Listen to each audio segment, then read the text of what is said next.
মুসুর ডালের আমরা নানান রকম রেসিপি খেয়ে থাকি। মুসুর ডাল দিয়ে কিন্তু আজকের আরও একটা অসাধারণ রেসিপি তোমাদের সাথে শেয়ার করব। মুসুর ডাল ও তার সাথে থাকছে কচু পাতা। এখানে নিয়েছি আমি মুসুর ডাল, খুব সামান্য পরিমাণে ডাল নিয়েছি, 2-3 মুঠ মতন আমি ডাল নিয়ে নিয়েছি এখানটা। এখানে নিয়েছি কচু পাতা। কচু পাতাগুলো কিন্তু একদম কচি কচি ধরনের নিতে হবে। এখানে কচু পাতা ধুয়ে পরিষ্কার করে রাখা আছে। আর এখানে নিয়েছি আমি তেঁতুল। তেঁতুলটাকে আগে থেকে আমি ভিজিয়ে রেখে দিয়েছি। এখানে নিয়েছি চিনি, হলুদ গুঁড়ো, নুন, ফোড়নের জন্য নিয়েছি এখানে 5 ফোড়ন, শুকনো লঙ্কা, পেঁয়াজ কুচোনো, কাঁচা লঙ্কা চেরা, আর লাগছে এখানে রসুন কুচোনো। ডাল সিদ্ধ হওয়ার জন্য আমি এখানে আগে থেকে গরম জল বসিয়ে দিয়েছি। ডালটাকে খুব ভালোভাবে ধুয়ে নিয়েছি। ডালটাকে সিদ্ধ হতে দিয়ে দেবো, মুসুর ডালটাকে। আর কচু পাতাগুলোকে একদম ছোটো ছোটো করে আমি ঝেঝেরি করে কুচিয়ে নেব। ডালটা ফুটে গেছে, এবার কচু পাতাগুলোকে আমি ডালের মধ্যে দিয়ে দিচ্ছি। একদম ছোটো ছোটো করে কুচিয়ে নিয়েছি। ডাল আর কচু পাতাটা খুব ভালোভাবে আমি সিদ্ধ করে নেবো এখানটায়। ডালটা এরকম করে হাতা দিয়ে কিন্তু খুব ভালোভাবে ঘেঁটে দিতে হবে, যাতে পাতা আর ডালটা খুব ভালো করে একসাথে মিক্স হয়ে যায়।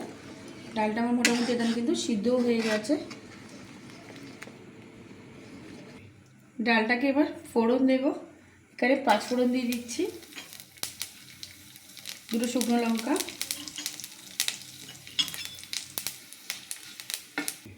রসুন কুচি,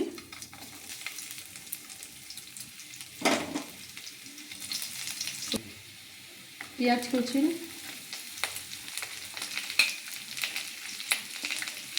সেটা কাঁচা লঙ্কা, সবগুলো এবার একসাথে খুব ভালোভাবে একটু ভেজে নেব। এবার এখানে পরিমাণ মতন ডালের মধ্যে নুন দিয়ে দিচ্ছি,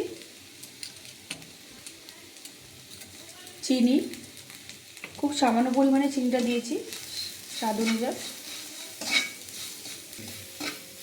এবার এখানে হলুদ গুঁড়ো দিয়ে দেবো।